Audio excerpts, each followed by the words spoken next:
മണിമാല അവരുടെ കയ്യിലാണെങ്കിൽ അത് ഞാൻ ഇവിടെ എത്തിക്കും.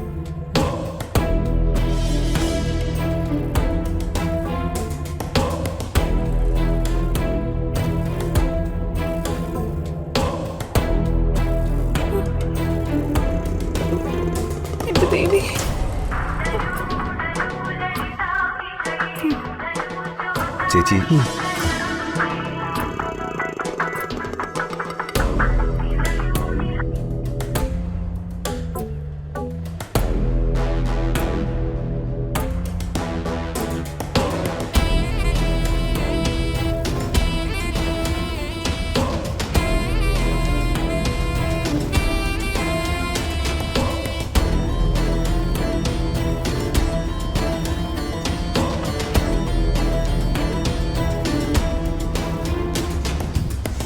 നീ ഒന്ന് അവിടെ നിന്നേ.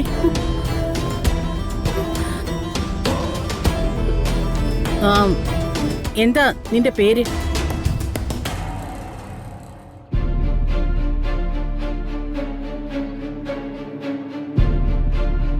എന്താ നിനക്ക് പേരില്ലേ? എന്റെ പേര് അത് ചിന്നു. പൊക്കോ.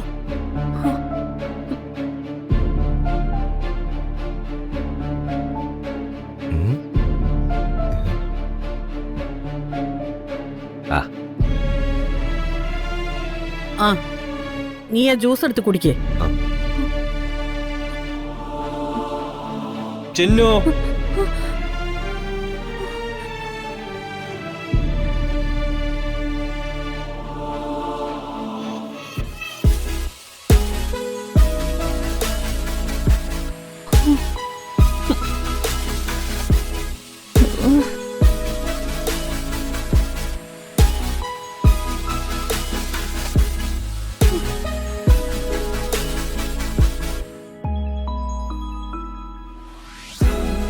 തനിക്ക് തലയ്ക്ക് വല്ല അസുഖമുണ്ടോ?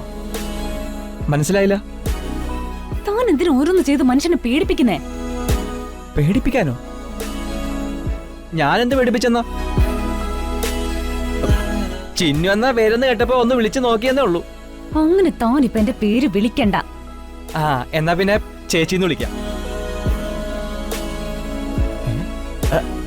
എന്നാ പിന്നെ കുട്ടിന്ന് വിളിക്കാം. ചിന്നുകുട്ടി. മോശം പിടിക്കാനായിട്ട്. അതെ, താൻ പറഞ്ഞു എവിടേക്കേ കയറി പോകുന്നേ?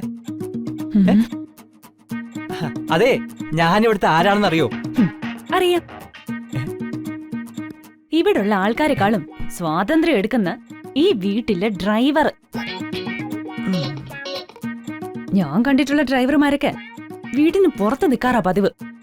ഇയാള് മാത്രം എപ്പോഴും വീട്ടിലെ മുറികളിലും അടുക്കളയിലും. എടോ, മനുഷ്യനായാലേ കുറച്ചൊളുപ്പൊക്കെ വേണം. നിർത്തിക്കേ. ഞാനേ ഡ്രൈവർ ആണെങ്കിലും എന്നെ ഒരു മകനെ പോലെ രമമ്മ കാണുന്നത്. ഒരമ്മയുടെ സ്നേഹം ഞാൻ കൊടുക്കുന്നുണ്ട്. അതെന്നെ അത്രയ്ക്ക് സ്നേഹവും വിശ്വാസവും ഉള്ളതുകൊണ്ടാ.